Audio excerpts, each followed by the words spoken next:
Welcome, everyone, to the call. My name is Charles Chamberlain, and I'm the Executive Director of Democracy for America. We're honored to be joined tonight by Senator Bernie Sanders, former Ohio State Senator Nina Turner, and DFA Chair Jim Dean for what promises to be a fantastic conversation. Now, before I bring Senator Sanders on the call, I want to make sure you know that he would love to take your questions tonight.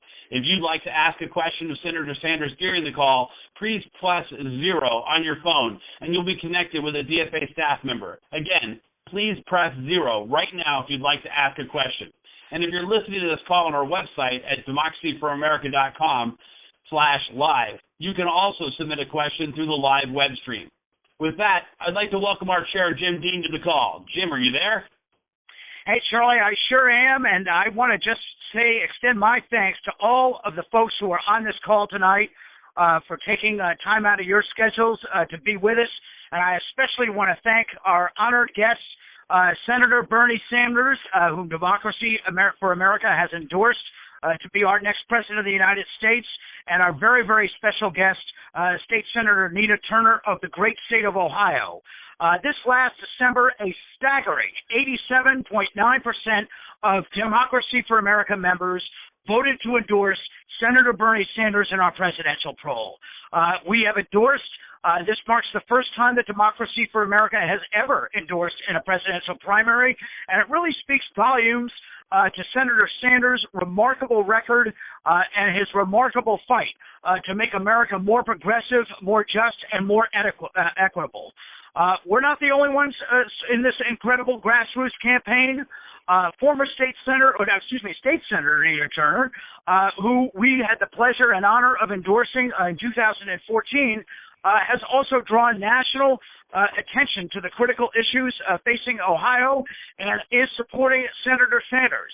This is a remarkable development because Nina Turner has been building power for progressives, building power for those who have lost their voice in this party. She has risen in the ranks of the Ohio Democratic Party, and she has courageously taken this step so that she can bring in and represent a lot of folks who have lost their voice in the party in a state that has been overrun by a Wall Street-controlled economy and has a very, very big share of a lot of issues regarding racial justice. Nina Turner is representing these voices in support of Senator Sanders, and this is, again, a very courageous move in what is sometimes a very traditionally thinking party. So she is really shaking it up in Ohio, and she has brought tremendous value to this campaign. So it really is a great honor and a great pleasure to introduce Senator Nina Turner to introduce Senator Sanders. Senator Turner, are you there? I am here, Chairman Dean, and thank you so much for that wonderful introduction. And I, too, echo the sentiments of the chairman. I want to thank all of the 10,000 members who are on this call tonight for taking your Thursday night where you could have been doing anything in the world, but you are on this call to hear what Senator Sanders has to say about the uplift and the direction of this country. And I would certainly be remiss if I did not thank the chairman and his team and all of the members for what you did for me in 2014 in supporting my efforts to become Ohio's next Secretary of State. You know, Senator Bernie Sanders is a man who lives his convictions. And he's been fighting the good fight his entire political career. He's not new to this. He was a progressive before progressive was cool. And now the world, this nation, is finally catching up with him. You know, I consider him in many respects in the great tradition of not only Dr. King, but the great tradition of Rosa Parks, the great tradition of Cesar Chavez, the great tradition of freedom fighters whose names we know and names we do not know. He is the drum major for our time. And, you know, it made me think about one of my sheroes, and that is Congresswoman Barbara Jordan, when she once said, what the people want is very simple. They want America as good as its promise. And that is what Senator Bernie Sanders is fighting for, an America that is as good as its promise. So when he talks about it's not a radical idea to increase the minimum wage to $15 an hour so that people can live a good life in this country, when he talks about equal pay for women, women do work, and we want, as I say, not the senator, we do want our whole damn dollar. And it is time out in the 21st century that women have to continue to beg for that dollar. When he talks about voting rights in this country and he calls Republicans who try to suppress the vote cowards, that is real. Criminal justice reform, paid family leave, K through college education, so that every child in this country, no matter who their parents are or are not, can grow up and know that they can go to college or they can go to a trade school, whatever it is they want to do with their lives, they will not be saddled by debt. And universal health care for all, building on what President Obama has done with the Affordable Health Care Act, but we know we need to take that a step further. When the senator was in Cleveland, Ohio, at the Cleveland State University, he talked about eradicating institutional racism. Sisters and brothers, we know that any amount of racism or sexism or ageism, any ageism in this country is all of our battles to fight. It's not just the African-American community's battle to fight. It is all of our battles to fight. But Senator Sanders stood up in that crowd and boldly declared that as the next president of the United States of America, he will work to eradicate institutional racism. When he talks about what is happening with police in this country and how we need transparency and accountability, that is real. He doesn't change his message depending on the audience that he is talking to. He is the drum major for justice for our time. And so I want to encourage the members of DFA, we can do this daggone thing and help Senator Sanders become the next president of the United States of America. And I don't want you to get weary and well doing. I don't want you to get distracted by the talking heads, because if all of us put a little extra on our ordinary, extraordinary things can and will happen. We have a history in our country of everyday people putting a little extra on their ordinary to change the dynamics of the way things are. You know, titles are good, but purpose is better. Titles are good, but purpose is better. And we have the opportunity to help a man who has lived his purpose even before the titles become the next president of the United States of America. He is the drum major for our time.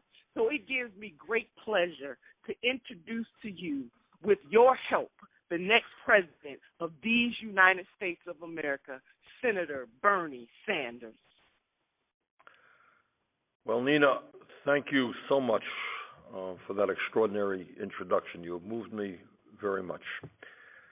And I want to thank Charles Chamberlain, who is a neighbor of mine from Burlington, Vermont, for the great work that he has done with DFA, and to thank Jim Dean for the work that he has done for so many years with DFA, fighting for a fairer and more just America. Senator Turner has added so much to our campaign. She has been going around the country for us, and I applaud her not just for the great role she's playing on our campaign, but for the life's work that she has committed for social and economic justice. And we were in Cleveland a couple of months ago for just a beautiful evening, and I met so many great people that inspired me very, very much. As I think many of the listeners know, we have come a very long way in the last 8 months. When we started this campaign, we were considered to be a fringe candidacy. I think we began at about 3% in the polls. We had no money in the organization. We had no volunteers. And frankly, outside of Vermont and maybe some states in New England, 70, 80% of the people did not know who Bernie Sanders was. But we have come a very long way, I think, primarily because the message of this campaign is resonating in incredible ways in all 50 states in America. And that message, and Senator Turner just, gave you the message, and as Jim Dean did and as Charles did, it is not a complicated message. And that is that the people of our country understand that there is something profoundly wrong when in this great country, despite huge increases in technology and productivity, millions of our people are working longer hours for lower wages. For men and women, they are seeing a decline in their standard of living. People are scared to death about the futures for their kids. They're worried what kind of jobs and what kind of income their kids are going to be making. And all the while, that the middle class continues to disappear.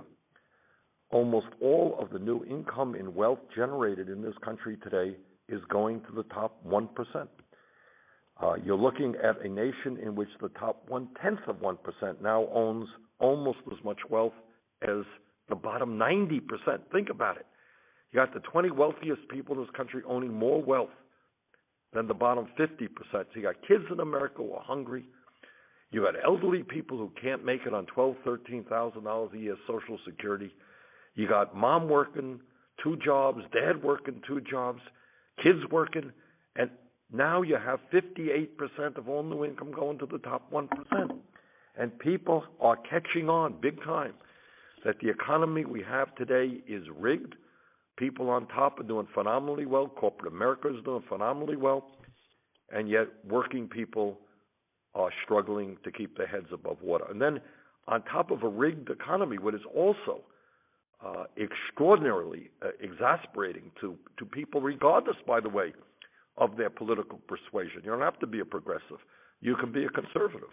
To understand that in America today, we have a corrupt campaign finance system, and I use that word advisedly, where our democratic foundations are being undermined. What does that mean?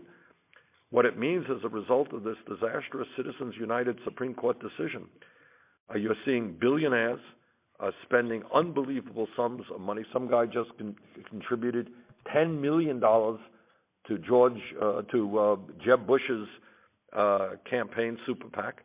But all across this country, huge amounts of money from the very wealthiest people into super PACs. The Koch brothers and a few of their friends will be spending close to $900 million to elect candidates who represent the wealthy and the powerful. And people, you don't have to be a progressive. You can be a moderate. You can be a conservative. Understand that that's not what democracy is supposed to be about. So what our campaign is talking about, and this is a very profound issue, and it's very different than any other candidate is coming close to talking about. It's the saying that, yes, of course, I'm running to be elected President of the United States. And in that regard, let me thank all of the people in DFA. As Jim mentioned a few moments ago, you have rules that require your endorsed candidate to get 2/3 of your vote. We got almost 88% of the vote, and that kind of support is just extraordinary, and I thank you very much. But what this campaign is about, and what makes it very different than other campaigns, is saying, yeah, I want to be president. It's important that that occur. But that no president, not Bernie Sanders or anybody else, can do it alone. No president is going to take on Wall Street alone, take on corporate America alone, going to take on the corporate media alone, going to take on the Koch brothers and the big money interest alone. We need desperately right now, and this is what Nina Turner is talking about, a grassroots political movement of millions and millions of people who become actively involved in a way that we have not seen in this country for a long, long time. And why we have to do that is everybody on this phone understands that change never takes place from the top on down. It's not a president signing a bill. It is millions of people demanding change. That is what the civil rights movement is about. It's not only Dr. King. It is generations before Dr. King, of people whose names we don't know, people who died, people who were killed, people who were lynched, who said, you know what, we are going to end segregation and racism in America. And it's the history of the women's movement, of women who said, no, we're not going to be second-class citizens. And it's the history of the environmental movement. People thought to be crazy, talking about 50 years ago what was going on to the environment. And today we have millions of young people helping us in the fight to combat climate change. And it's the history of the gay movement, where gays and their straight allies said, enough is enough. People have the right to love those who they want to love, regardless of gender. That's how change takes about. We've made real progress. But obviously, as you've heard from Charles and Jim and Nina, we have so much further to go. All of us disgusted when we look at these videos of unarmed people being killed by police, of knowing that we have more people in jail than any other country on earth, of knowing that we need real criminal justice reform, of knowing that there are 11 million undocumented people in this country, and you got folks like Donald Trump and his bigotry and his xenophobia saying, oh, we're going to sweep these people up and throw them out of the country. Or we're not going to deny entry to this country to Muslims, scapegoating minorities, which is what demagogues always do. So we've got a lot of work to do to make people understand that in the wealthiest country in the history of the world, yes, healthcare can be a right of all people. Yes, public colleges and universities can be tuition-free. Yes, we can raise the minimum wage to $15 an hour and a pay equity for women. Yes, the United States can lead the world in combating climate change. Yes, we can expand Social Security benefits. Yes, we will demand that the wealthiest people and large corporations start paying their fair share of taxes. We can do those things, but we will not accomplish those goals unless millions of people become actively involved in the political process. And let me just conclude by saying this. When we began this campaign, many of the pundits made the point, they say, well, in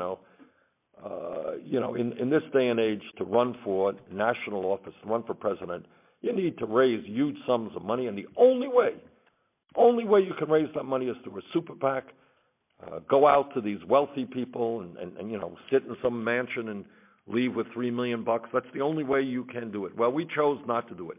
We don't represent the billionaire class. We don't represent corporate America. And what we did is reach out to ordinary Americans and to say, join us in this campaign. And what happened has blown my mind. Never would have dreamed of it. As of today, we have received over 2.5 million contributions coming from over 1 million Americans, averaging less than $30 a piece.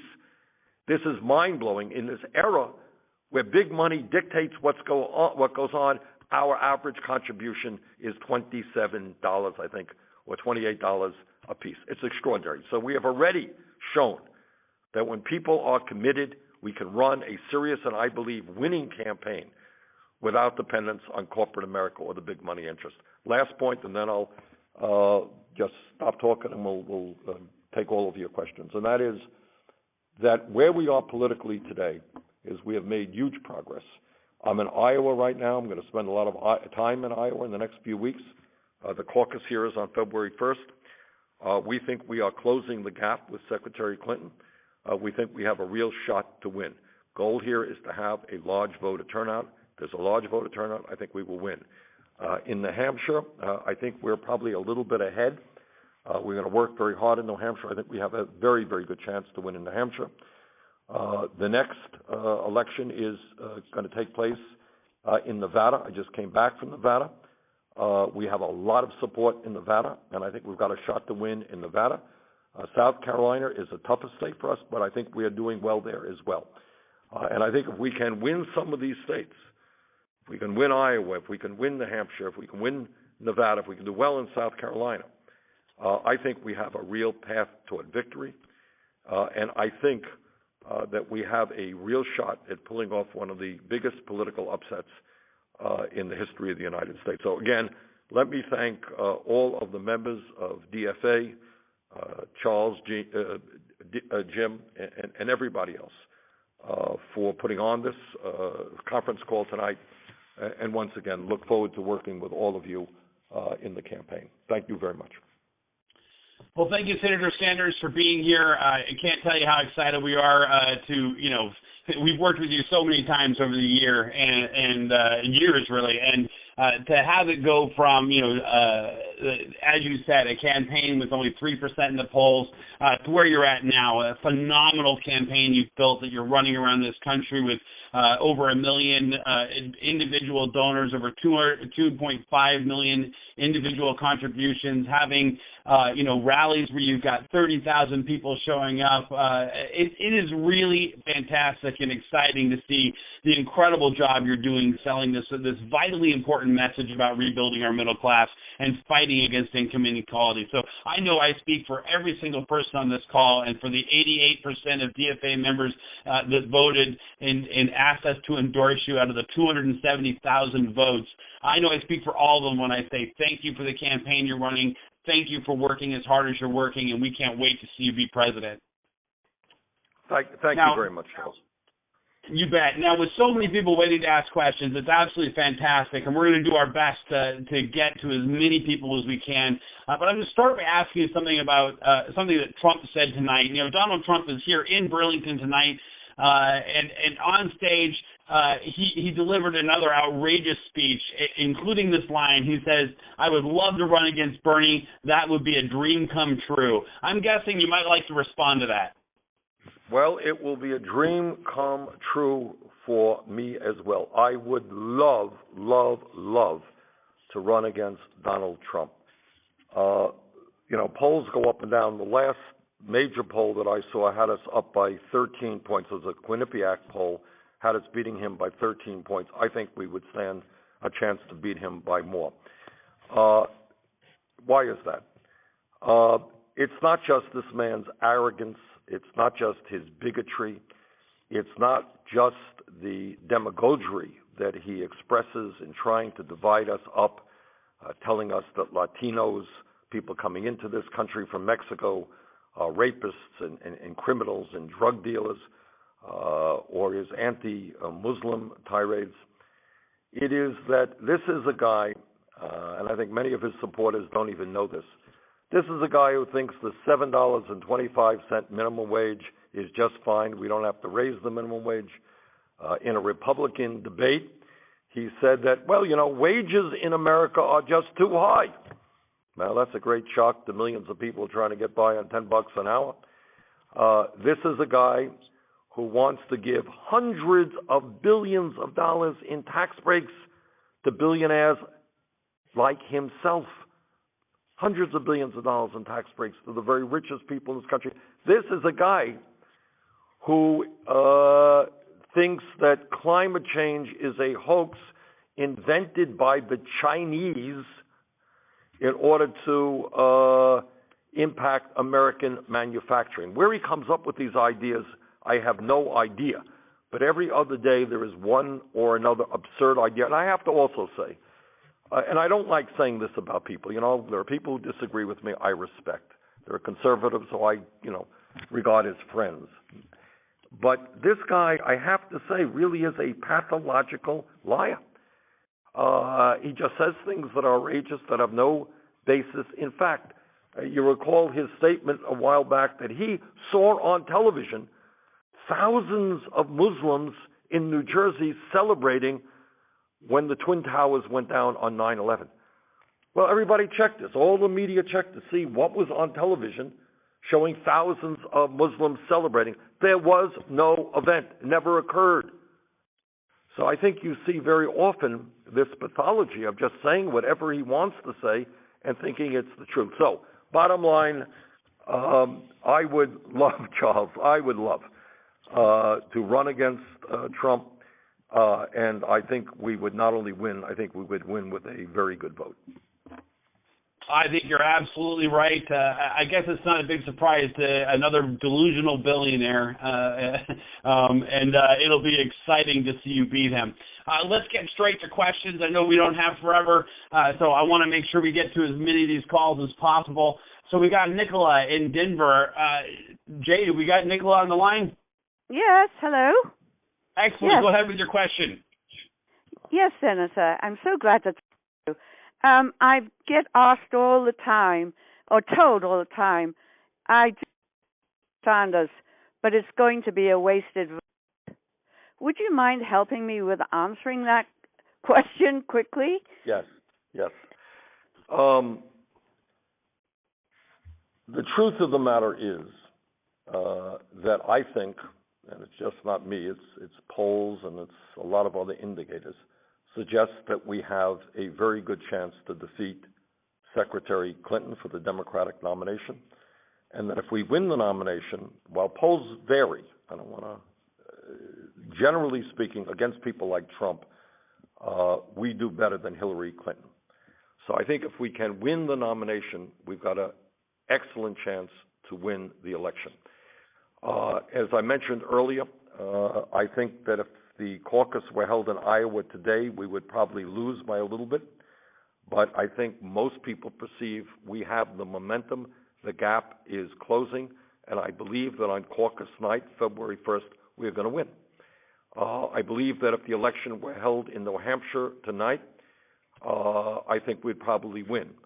I think in Nevada we have a lot of momentum. So I think we stand a very good chance to do well in the initial 4 states, and I think with that momentum we're going to do very good on March 1st, where a number of states, including my own state of Vermont, will have their elections.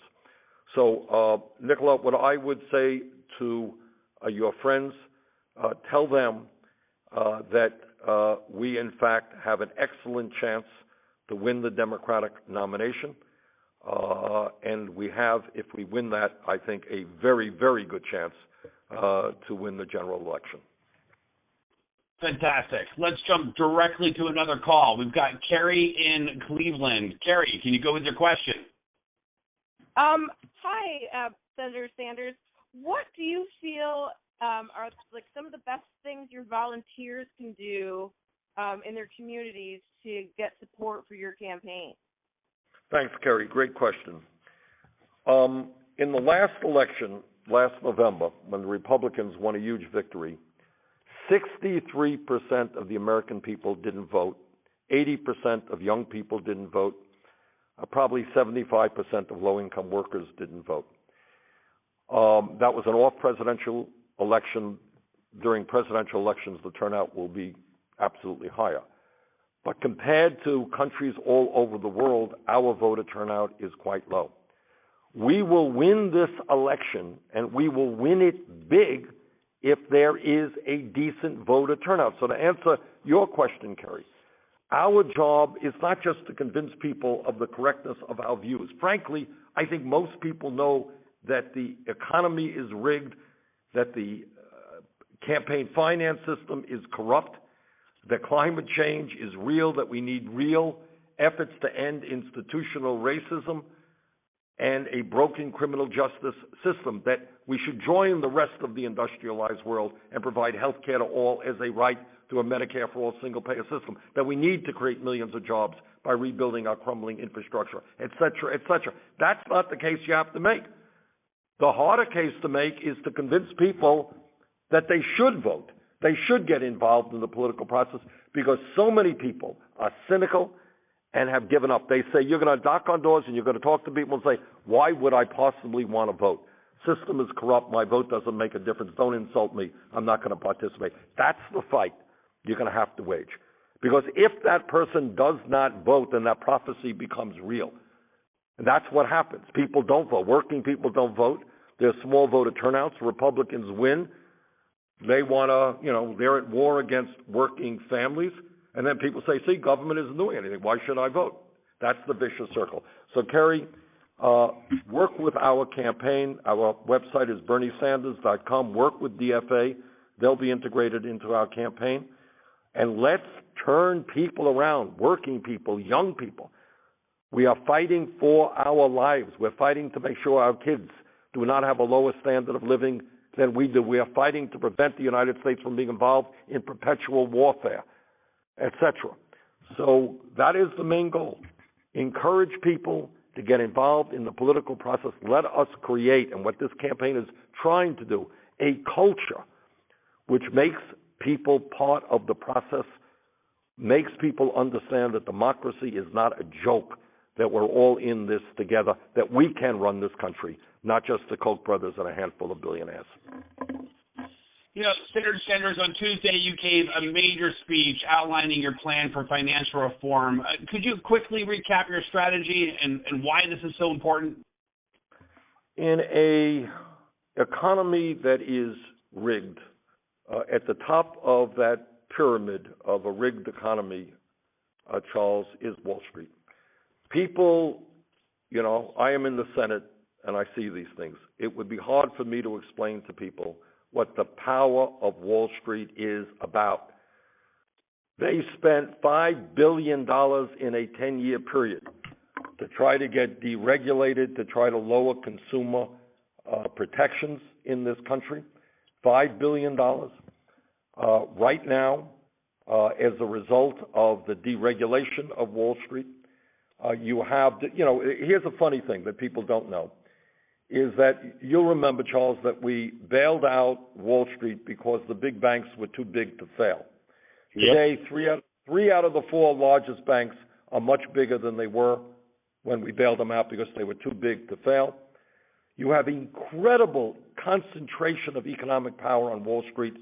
6 largest financial institutions have assets equivalent to 60% of the GDP. They issue 2/3 of the credit cards, about 1/3 of the mortgages in this country. Unbelievable power, political power, economic power.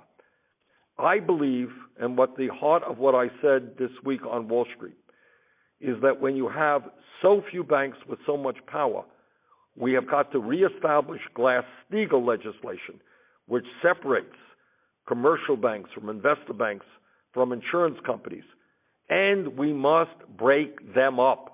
Break them up. They are just too powerful. We need a financial system which is supportive of small and medium-sized businesses, that helps us create jobs, not a system which is a world unto itself. What we also said is that we need to have a tax on Wall Street speculation, and I will use that money to make public colleges and universities tuition free. Also, we brought out a very interesting idea that people like Elizabeth Warren and I have been talking about, and that is that many people don't know. But in low-income communities around America, Charles, there is no normal banking. There are no banks where people can make deposits, cash checks, do normal banking business. The only financial institutions are these horrendous payday lenders. So I am proposing that the Postal Service, which has obviously post offices in communities throughout America, that the Postal Service be able to get involved in basic banking services. I want to put a cap on interest rates in this country, usury laws. There is one right now for credit unions, but not for banks. I want to do that as well. So it's a long set of proposals, essentially, which would create a very different financial system, a system which works for the American middle class and working people, and not just for a handful of very wealthy institutions. It is such a fantastic overall comprehensive plan. You go after the top by breaking up the banks. You want to jail the bad bankers, and you help the bottom by making sure that people like you and me that have credit cards don't have usury rates, and people that need payday can no longer have to be stuck with payday lenders by using post office banking. It's really fantastic to see you out there campaigning on this. And I want to say for the DFA members on this call, if you agree with Senator Sanders' plan to break up the big banks and stop financial fraud, please go to democracyforamerica.com/Wall Street and sign Robert Rice's petition backing Bernie's plan. So far, over 54,201 DFA members have signed the plan, and the more people we get on board, the easier it is for us to make it clear that people are standing behind Bernie's plan to break up the banks and make this happen. I want to go to another question here. We have Margaret in California. She's got a great question for you. Margaret, you there? Yes, I am. Thank you. Good afternoon, Senator Sanders. Thank you so much for taking my call. I'm an activist, baby boomer, Latina mother of 2, and a grandmother. I worry about their future. The dreams of doing better than my generation have all but disappeared.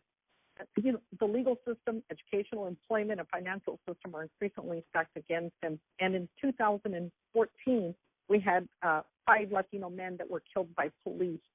What will you do to ensure a safe and sustainable future for my sons and for people of color in general? And thank you again, Senator Sanders, for your service to this country and for taking my call. Margaret, thank you very much. I suppose if I were to go deeply into my heart, I think the reason I am running is because I have 7 beautiful grandchildren and 4 great kids, and I worry very much about their future. Let me just deal with a few of the issues that you raised. All of us are disgusted by the videos we see on television of unarmed people, often minorities, African Americans, Latinos, being killed by police, or being killed or dying in police custody. I was a mayor for 8 years, and I worked very closely with my police department.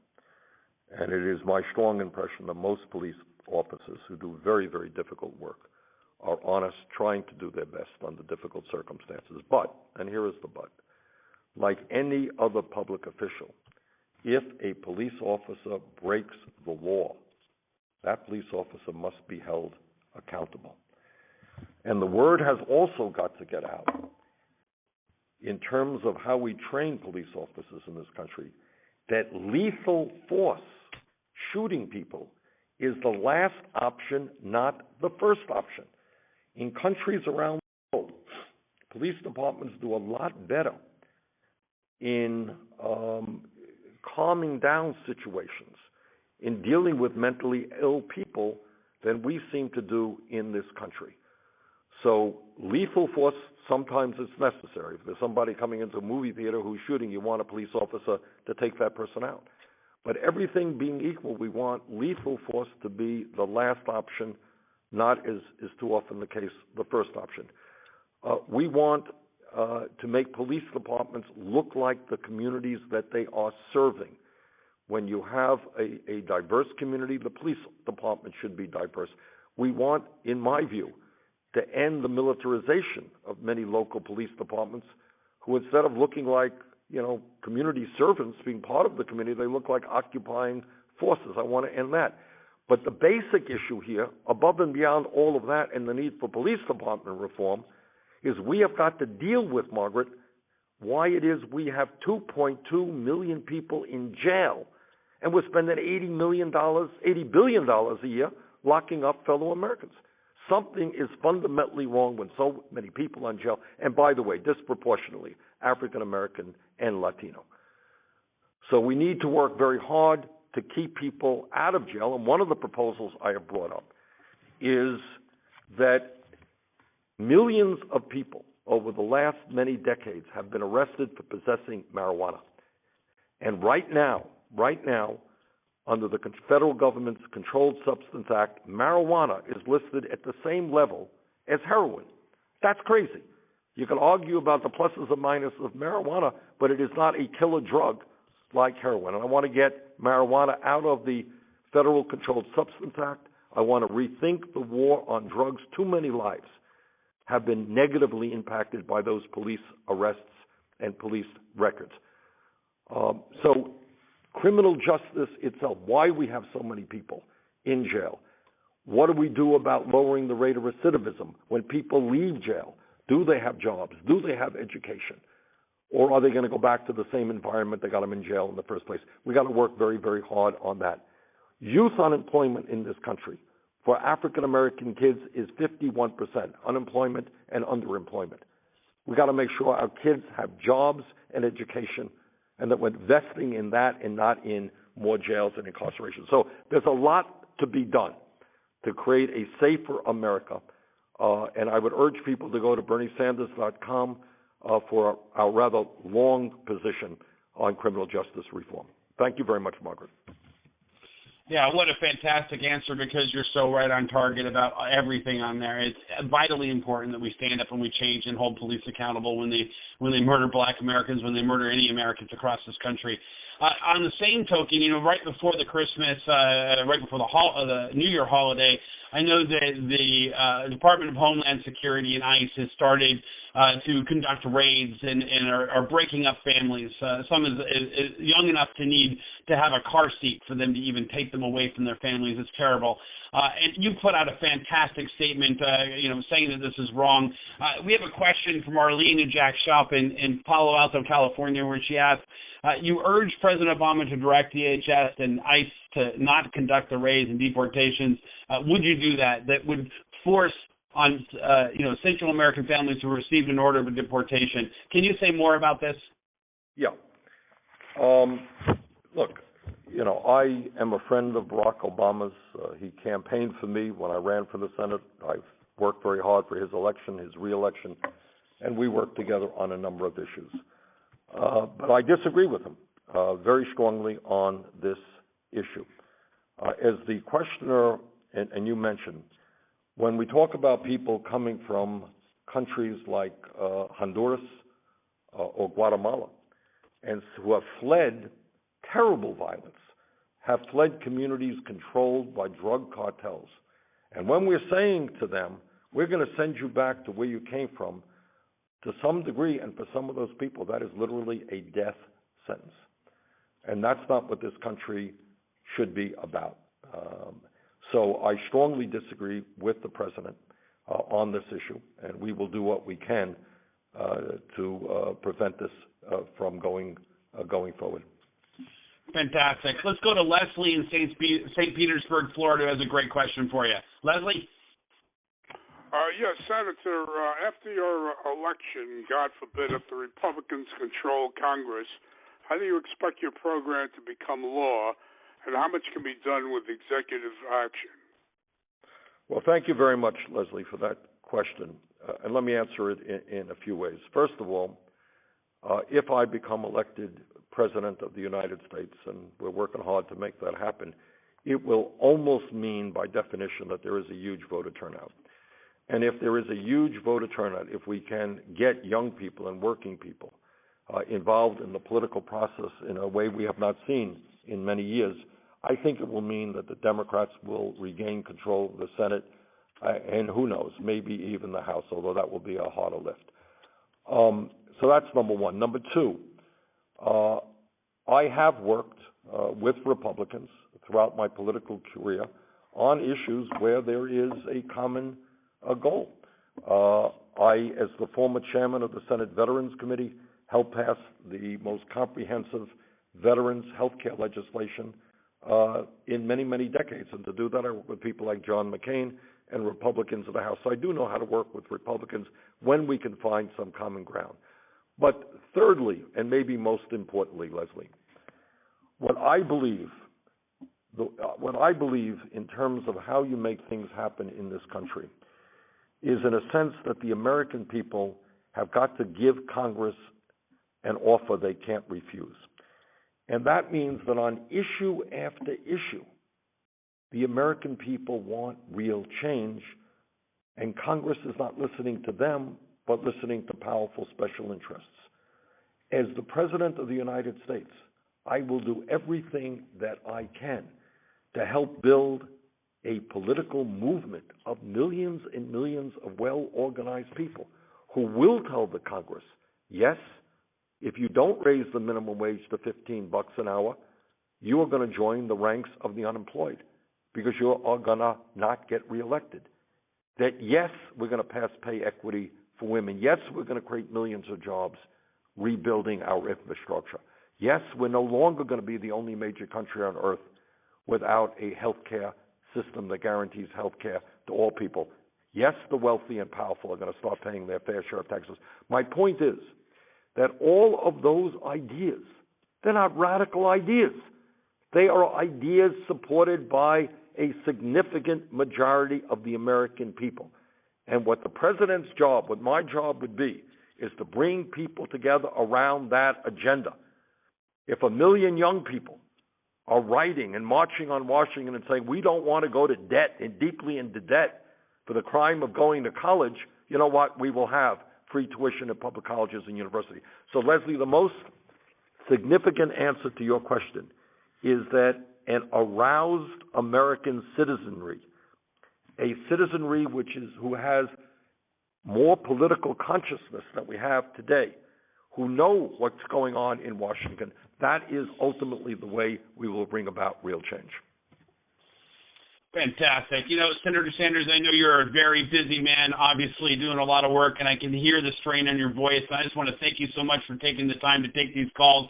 I'd like to make sure we get one more call in, because I think this is an issue that's really important to you. Nick in Salt Lake City, you want to ask your question? Yes, Senator Sanders, I can't express how much I appreciate the fact that you have made campaign finance reform a top priority, because I do believe that the undue influence is probably the biggest political issue we face. And I'm also curious as to what can be done about possible corruption within the Federal Reserve and the connection with the gigantic banks, and also what people can do logistically, maybe a referendum on campaign finance, because I know it's very difficult to get representatives and senators to agree to this because they're the ones receiving the millions of dollars. Yes. It's a vicious cycle. Yes, it is. All right, Nick, thanks very much for asking that very, very important question. And the reason why it is such an important question is campaign finance impacts every other issue. If members of Congress are financed by corporate America or Wall Street, you know what we are not going to see is a Congress representing the needs of working people. We'll see a Congress talking about more tax breaks for billionaires, more cuts in Social Security, more cuts in Medicare and Medicaid, and so forth and so on. So campaign finance obviously impacts every other issue. And let me give you the clearest example of that, Nick, if I might. You know, people think, well, these Republicans must be pretty dumb because they don't understand that climate change is real and it's caused by human activity. All right, so let me just say this. I work with Republicans every day. They are not dumb. But what they understand, if they are running for re-election, if they're running for president, and they were to stand up and say, you know what, I've talked to the scientists, I've read the literature. Climate change is real. It's caused by human activity. We have got to address this crisis. Do you know what would happen to them, Nick? On the day they said that, they would lose their campaign funding from the fossil fuel industry and from the Koch brothers, who make most of their money in the fossil fuel industry. That's the connection, in one very clear example, between a corrupt campaign finance system and a major issue, in this case, climate change. So what do we have to do? Let me repeat to you a promise I've made many times before. No nominee of mine to the United States Supreme Court will get that nomination unless he or she is crystal clear that they will overturn Citizens United. It was passed by a 5-4 decision. I want to see it undone. It was one of the worst decisions in the history of the United States. Second of all, not good enough just to overturn Citizens United. In my view, if you want a democratic campaign system, we need to move toward public funding of elections. Thirdly, in terms of democracy, I will use every tool at my disposal to fight against these Republican governors and legislators who are trying to suppress the vote for African Americans, for poor people in general, for young people. They are political cowards if they're afraid of a free and fair election. And I will do my best. We're trying to figure out the best way forward on this, to make it clear that anyone 18 years of age or older is registered to vote in the United States of America. End of discussion. So the goal here is to create a democracy of one person, one vote, to have the largest possible voter turnout, to make it easier for people to participate, not harder, and to end the dominance of big money on our political process. Powerful, and right on target. Senator, we had over 10,000 people sign up for this call. We've had over 1,000 questions submitted. I wish we could have gotten to every question. Obviously, we're not going to be able to do that. You've done a fantastic job of answering these questions, but I was hoping that you might want to wrap us up here with a closing statement. Well, let me again thank DFA for the process that they went through. It was a very democratic process, and I'm very proud to have gotten some 87% of the votes cast in the DFA endorsement process. And I want to thank all of you in DFA for that honor. We are living in a pivotal moment in American history. The crises we face are enormous. We are taking on people not only who are there to protect the wealthy and the powerful, but people like Trump who are appealing to the basest instincts of the American people, appealing to racism and xenophobia, etc. But I believe, and the reason that I'm running, is that the vast majority of the people in our country are decent people. They're struggling, they're fearful, they're worried about their kids. Our job is to present an agenda that represents the needs of the working families, the middle class of this country, families like the one that I was raised in, and to reach out, to knock on doors, to make the phone calls, to bring people into the political process. This is the wealthiest country in the history of the world, but most people don't know it because almost all the new wealth and income is going to the 1%. With national priorities designed to represent working families and low-income families, we can transform America in enormously profound ways and open opportunities for our people that today they can't even dream of. So I urge everybody, please go to my website, work with DFA, work with the organizations that are supporting us, and there are many of them. We can do this. We can win this election. We can create a vibrant democracy. We can transform America. That's just not idle chatter. That's not rhetoric. That is reality. We can do it when we stand together. So Charles, DFA, thank you so much for your support. Let's go forward together. We're on it. We're going to do this. And I want to thank Senator Sanders for joining our call tonight. Democracy for America is thrilled to endorse this people-powered campaign, and we look forward to continuing to work with all of you to win in Iowa and New Hampshire and South Carolina and Nevada and California. Super Tuesday. We're going to go all the way to the White House. Now, if you agree with Senator Sanders' plan to break up the big banks and stop financial fraud, please go to democracyforamerica.com/Wall Street and sign Robert Rice's petition backing Bernie's plan. And stay tuned for exciting opportunities to help Bernie Sanders win, including critical national organizing events across the country on Saturday, January 23rd, just 9 days before the Iowa caucus. At this event, Bernie will address campaign supporters in a nationwide live stream similar to the one you've just participated in, and DFA members will be able to gather with other Sanders supporters in your area. We'll work together to help Bernie win in Iowa and New Hampshire and build this political revolution together. On the DFA live stream web page, you can also sign up to join Sanders' campaign in DFA in hosting one of these house parties. So please go to democracyforamerica.com/live to sign up for that right now, the big events in just 2 weeks. And finally, if you are a Move On member, MoveOn.org is right now holding an endorsement vote. Let's bring another powerhouse partner into this campaign. Go and vote for Bernie tonight, and let's see if we can get another endorsement to make sure that we deliver the victory for Bernie Sanders. Finally, thank you so much, every one of you, for participating in this call. 10,000 members, DFA members nationwide. We've got over 1 million members working hard right now, getting ready to knock on doors and make the calls. Let's bring this home for Bernie. Let's make sure the entirety of America feels the burn. Thanks for the calls, and good night.